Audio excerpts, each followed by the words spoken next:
যদি হঠাৎ করে একদিন হারিয়ে যাই, কেউ কি খুঁজবে? হয়তো না। যদি আমার আইডি থেকে ভিডিও পোস্ট করা না হয়, কেউ কি মিস করবে? হয়তো না। ইনবক্সে মেসেজ আসবে কিন্তু সিন হবে না, রিপ্লাই পাবে না, পরে থাকবে ওইভাবেই। কেউ কেউ হয়তো অপেক্ষায় থাকবে, এই বুঝি আসলো অনলাইনে। আবার কেউ কেউ হয়তো টেরও পাবে না, কেউ একজন নেই, কেউ একজন হারিয়ে গেছে।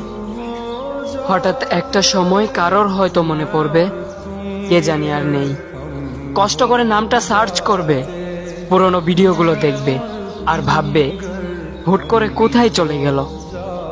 আবার কেউ কেউ হয়তো একদিন দুই দিন না পেয়ে ফ্রেন্ড লিস্ট থেকে আনফ্রেন্ড করে দেবে।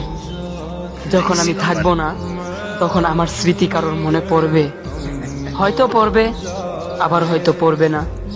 তবে হারাতে হবে, হারাতে হয়, হারিয়ে যাওয়াই নিয়ম।